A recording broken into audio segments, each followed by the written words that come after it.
नेमा है। BA third year का मुझे टॉपिक दिया गया है जिसका नाम है अंतर्राष्ट्रीय राजनीति, शक्ति संघर्ष, शक्ति संचय, शक्ति वृद्धि एवं शक्ति प्रदर्शन। अंतर्राष्ट्रीय राजनीति शक्ति संघर्ष की राजनीति है। यथार्थवादी विचारक ऐसा मानते हैं। यथार्थवादी विचारकों ने अंतर्राष्ट्रीय राजनीति को शक्ति संघर्ष के पर्याय के रूप में देखा है। यथार्थवादी विचारकों में मॉर्गेनथाउ का नाम स्पष्ट रूप से उल्लेखनीय है। हाब्स जे मॉर्गेनथाउ ने ही अपने प्रसिद्ध ग्रंथ पॉलिटिक्स एमोंग नेशंस में यथार्थवादी दृष्टिकोण को एक विशिष्ट विचारधारा के रूप में प्रस्तुत किया है। मॉर्गेनथाउ ने राष्ट्रीय हित को अंतर्राष्ट्रीय राजनीति की कुंजी माना है, जिसे केवल शक्ति के परिप्रेक्ष्य में ही देखा जा सकता है। मॉर्गेनथाउ ने शक्ति को अंतर्राष्ट्रीय राजनीति का केंद्र बिंदु माना है। मॉर्गेनथाउ ने शक्ति तत्व पर बहुत अधिक बल दिया है। मॉर्गेनथाउ का कहना है, शक्ति वह तत्व है जिससे राष्ट्रीय हितों की पूर्ति हर देश कर सकता है। मॉर्गेनथाउ आगे कहते हैं कि चाहे शीत युद्ध का मामला हो या रूस और चीन के बीच में मतभेद हो, अथवा कश्मीर की समस्या हो, अफगानिस्तान की समस्या हो, अरब इजराइल संघर्ष हो, खाड़ी संकट हो, सभी जगह हम शक्ति संघर्ष देखते हैं, चाहे वो मूर्त रूप में दिखाई दे, चाहे वह अमूर्त रूप में दिखाई दे। मॉर्गेनथाउ आगे कहते हैं, शक्ति की लालसा मानव की विशेषता है। मानव चाहता है कि उसकी शक्ति बढ़े, निरंतर उसकी शक्ति में वृद्धि होती रहो। घरेलू राजनीति में शक्ति संघर्ष दिखाई देता है, विभिन्न सामाजिक क्लबों में संघर्ष दिखाई देता है, भाईचारे की संस्थाओं में संघर्ष दिखाई देता है, शिक्षण संस्थाओं में तथा व्यापारिक संघों में विभिन्न गुटों के मध्य शक्ति के लिए निरंतर संघर्ष दृष्टिगोचर होता रहता है, जिसमें हर गुट अपनी शक्ति में वृद्धि करना चाहता है। कोई भी गुट ऐसा नहीं है जो शक्ति प्राप्ति की लालसा न करता हो।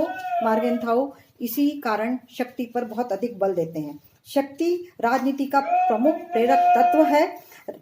राजनीति में विभिन्न व्यक्ति समूह तथा राजनीतिक दल शक्ति के संघर्ष में निरंतर लीन रहते हैं। जब शक्ति के लिए संघर्ष विभिन्न राष्ट्रों के बीच में होता है तो इसे अंतर्राष्ट्रीय राजनीति कहा जाता है। मॉर्गेनथाउ ने शक्ति के लिए संघर्ष को अंतर्राष्ट्रीय राजनीति का मुख्य आधार तथा केंद्रीय बिंदु के रूप में माना है। मॉर्गेनथाउ के अनुसार अंतर्राष्ट्रीय राजनीति के प्रमुख 3 तत्व हैं: राष्ट्रीय हित, शक्ति और संघर्ष।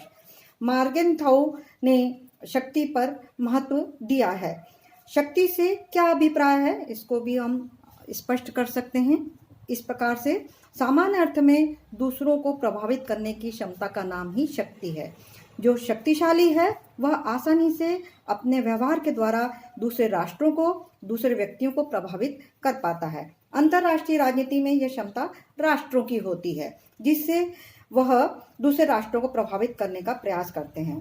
विद्वानों के द्वारा शक्ति की परिभाषा दी गई है, जिससे शक्ति शब्द के अर्थ को हम और अधिक अच्छे से समझ सकते हैं। लासवेल ने कहा है, शक्ति राजनीति का सार है। विश्व राजनीति में राज्य की संपूर्ण प्रभावशीलता के लिए हम शक्ति शब्द का प्रयोग करते हैं, ऐसा पामर एवं पार्किंस कहते हैं। आर्गेन्स्की भी कहते हैं, अपने हितों के अनुकूल दूसरे राष्ट्रों के व्यवहार को प्रभावित करने की योग्यता का नाम शक्ति है। मॉर्गेनथाउ ने स्पष्ट कहा है कि अंतर्राष्ट्रीय राजनीति प्रत्येक राजनीति की भांति शक्ति के लिए संघर्ष है। अंतर्राष्ट्रीय राजनीति का अंतिम लक्ष्य चाहे कुछ भी हो, शक्ति सदैव तात्कालिक लक्ष्य रहती है, अर्थात हर राष्ट्र शक्ति को तुरंत प्राप्त करना चाहता है, निरंतर प्राप्त करना चाहता है, शक्ति में वृद्धि करना चाहता है और आवश्यकता अनुसार उसका समय समय पर प्रदर्शन भी करना चाहता है। अर्थात जब कभी राष्ट्रों का लक्ष्य अपना पूर्ति करना हो तो वह चाहते हैं कि सबसे पहले वह शक्ति को प्राप्त करें। शक्ति के कुछ स्रोत हैं, जैसे आर्थिक साधन, बल प्रयोग, सत्ता, विचारधारा, व्यक्तित्व, नैतिकता आदि। अंतर्राष्ट्रीय राजनीति में राजनीतिक शक्ति की निम्न विशेषताएं आर्थिक शक्तियों से भिन्न होती हैं। राजनीतिक शक्ति में बल निहित होता है। राजनीतिक शक्ति में नियंत्रण करने की क्षमता अधिक पाई जाती है। राजनीतिक शक्ति सहमति पर आधारित होती है। राजनीति में भाग लेने वाले ही राजनीतिक शक्ति का प्रयोग कर सकते हैं। राजनीतिक शक्ति नियंत्रण की शक्ति होती है। शक्ति की कुछ विशेषताएं, लक्षण भी हम इस प्रकार से देख सकते हैं। शक्ति एक गुप्त तत्व है। शक्ति की उत्पत्ति का आधार समाज है। नियंत्रण के द्वारा शक्ति का प्रकटीकरण होता है। शक्ति एक संबंध मूलक धारणा है। शक्ति से सदैव संबंध निर्मित होते हैं, अर्थात शक्ति के अभाव में संबंधों की स्थापना करना भी कठिन होता है। राष्ट्रीय हित क्या है? हर विदेश नीति का उद्देश्य होता है, हर राष्ट्र की विदेश नीति का उद्देश्य होता है कि वह राष्ट्रीय हित की सुरक्षा करे और राष्ट्रीय हित को प्राप्त करने के लिए अपनी विदेश नीति का ऐसा संचालन करे जिससे राष्ट्रीय हित की सिद्धि अधिक से अधिक होने की गारंटी रहे। मार्गेनथाउ कहते हैं कि राष्ट्रीय हित दो प्रकार के होते हैं, अल्पकालीन हित और दीर्घकालीन हित। दीर्घकालीन हित वे हित होते हैं जिनके लिए हर राष्ट्र प्रयास करता है, किसी भी प्रकार की रियायत करने के लिए तैयार नहीं रहता, इसलिए इनको मार्मिक हित भी कहा गया है। राष्ट्रीय हित के अन्य सब पहलू दीर्घकालीन हितों के सामने गौण समझे जाते हैं। दीर्घकालीन हितों में सब राज्यों के लिए कुछ न्यूनतम चीजें आती हैं, जैसे स्वाधीनता और क्षेत्रीय अखंडता की रक्षा और संरक्षण करना। अल्पकालीन हितों को सदैव गौण माना जाता है। अल्पकालीन हित वे हित होते हैं जिनके लिए कोई भी राष्ट्र युद्ध में नहीं पड़ना चाहता। अल्पकालीन हित प्रत्येक राज्य की वे इच्छाएं हैं जिनकी पूर्ति करना तो हर राज्य चाहता है, परंतु इन हितों के संरक्षण के लिए युद्ध जैसी समस्याओं में उलझना नहीं चाहता है। ऐसे जो गौण अल्पकालीन हित हैं उसमें हम देख सकते हैं कि जनता का, हर राष्ट्र चाहता है कि जनता का अधिक से अधिक भौतिक कल्याण हो, अपने देश की प्रतिष्ठा की रक्षा हो, व्यापार बढ़े, व्यापार का संरक्षण हो। इनको मार्गेनथाउ ने अल्पकालीन हितों में शामिल किया है और यह अल्पकालीन हित भी राष्ट्रों के लिए महत्वपूर्ण होते हैं, परंतु कोई भी राष्ट्र इन अल्पकालीन हितों की रक्षा के लिए युद्ध में उलझना नहीं चाहता, युद्ध में पड़ना नहीं चाहता।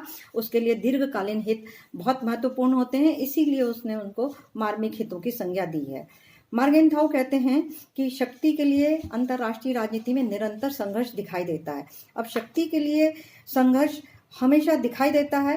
शक्ति संघर्ष की आवश्यकता भी हर राष्ट्र के लिए दिखाई पड़ती है। शक्ति वर्तमान समय में राष्ट्रीय तथा अंतर्राष्ट्रीय राजनीति में एक आधारभूत तत्व माना जाता है। वर्तमान समय में शक्ति की अभिवृद्धि का प्रमुख उद्देश्य हर देश के लिए अपने राष्ट्रीय हितों की सुरक्षा होता है। शक्ति संघर्ष निम्न कारणों से हर राष्ट्र के लिए आज आवश्यक हो गया है। पहली चीज हम इसके लिए देख सकते हैं, शक्ति तथा राष्ट्रीय हित दोनों एक दूसरे से अभिन्न हैं। प्रत्येक राष्ट्र राष्ट्रीय हित प्राप्त करने के लिए प्रयास करता है।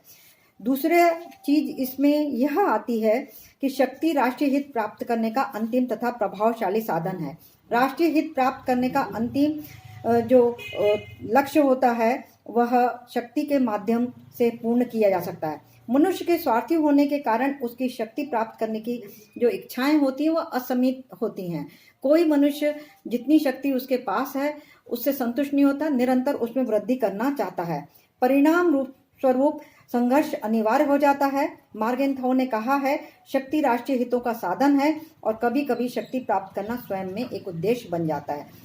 शक्ति संघर्ष का विकल्प क्या हो सकता है? मार्गेनथाउ कहते हैं, विश्व संगठन ही शक्ति संघर्ष का एकमात्र विकल्प है, पर यह विश्व संगठन तभी प्रभावशाली तरीके से काम कर पाएगा मार्गेनथाउ के अनुसार जब यह विश्व संगठन शक्तिशाली तथा क्षमतावान हो।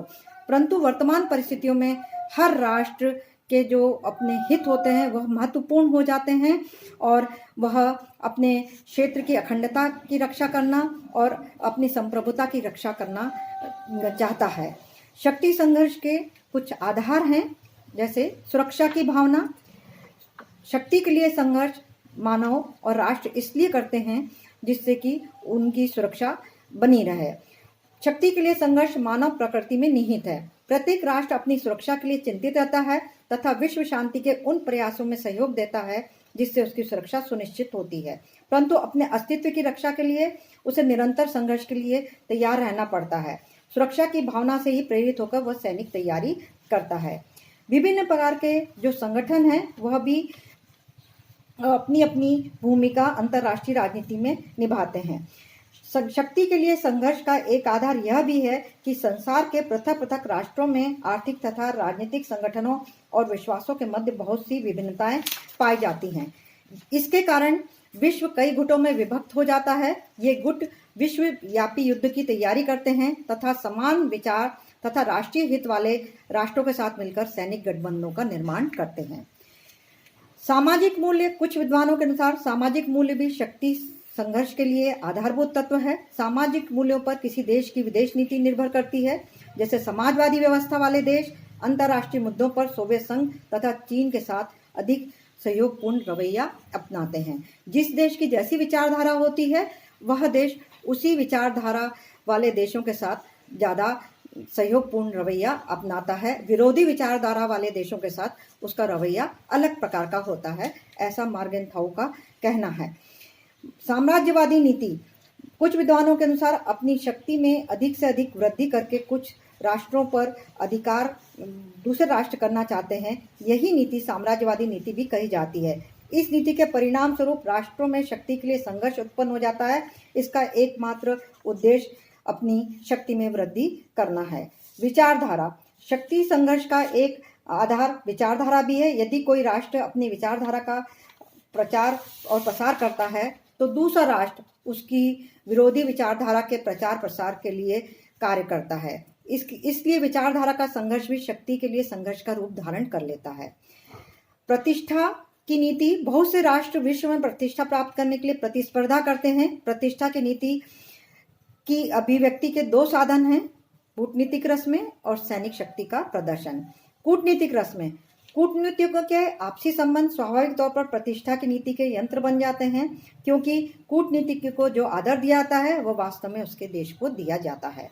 जो मानहानि उसके प्रति या उस देश के द्वारा दी जाती है वह वास्तव में उसके देश के लिए होती है। इस प्रकार कूटनीतिक रस्में भी कभी कभी शक्ति संघर्ष के लिए आधार बन जाती हैं। प्रतिष्ठा की नीति के लिए विभिन्न राष्ट्र सैनिक शक्ति का भी प्रदर्शन करते हैं। सैनिक शक्ति का प्रदर्शन करके अपने लक्ष्य की पूर्ति को एक साधन के रूप में देखते हैं, क्योंकि सैनिक शक्ति राष्ट्र की शक्ति का स्पष्ट मापदंड है। उसका प्रदर्शन अन्य राष्ट्रों को उस राष्ट्र की शक्ति का ज्ञान कराता है। उदाहरण के लिए गणतंत्र दिवस और राष्ट्रीय पर्वों पर विभिन्न देशों के प्रतिनिधियों को आमंत्रित किया जाता है ताकि उन पर उस देश की सैनिक तैयारी, सैनिक शक्ति का प्रभाव पड़ सके और उनको उनकी शक्ति का ज्ञान हो सके। यथास्थिति की नीति। कुछ विद्वानों का मत है कि प्रत्येक राष्ट्र इसलिए भी संघर्ष करता है कि सभी राष्ट्र शक्तिशाली होंगे तो समान शक्ति होने से अनाधिकार के प्रयास नहीं रहेंगे। इस प्रकार प्रत्येक राष्ट्र अपना हित सुरक्षित रख सकेगा और विश्व में अंतर्राष्ट्रीय क्षेत्र में कोई परिवर्तन नहीं होगा। स्थिति यथावत बनी रहेगी, संघर्ष कम होगा। इस विचारधारा को मानने वाले विद्वानों के अनुसार शक्ति संघर्ष का एकमात्र कारण विश्व में यथास्थिति को सुरक्षित रखना है। इस प्रकार शक्ति के अनेक आधार हैं जिनकी चर्चा हमने विभिन्न तरीकों से की है और हम कह सकते हैं कि सभी आधार महत्वपूर्ण हैं। सभी आधारों का अपना अपना और अलग अलग महत्व है। शक्ति संघर्ष को जन्म देने और इसको आगे बढ़ाने में सभी आधार अपनी भूमिका निभाते हैं। निष्कर्ष में हम कह सकते हैं कि शक्ति संघर्ष वर्तमान अंतर्राष्ट्रीय राजनीति की एक स्थिति है और इसका विश्लेषण करें तो मॉर्गनथाउ की विचारधारा में सत्यता प्रतीत होती है कि निरंतर हमको किसी न किसी रूप में शक्ति का संघर्ष, शक्ति का प्रदर्शन, शक्ति की वृद्धि, शक्ति का संचय दिखाई देता है। संक्षेप में अंतर्राष्ट्रीय राजनीति शक्ति संघर्ष का मंच है, लेकिन वर्तमान परिप्रेक्ष्य में और परिवेश में संघर्ष के साथ साथ सहयोग के पक्ष की भी हम उपेक्षा नहीं कर सकते हैं। आज संयुक्त राष्ट्र संघ और उसके विभिन्न अभिकरणों के माध्यम से अंतर्राष्ट्रीय शांति और सहयोग के भी अनवरत प्रयोग हो रहे हैं।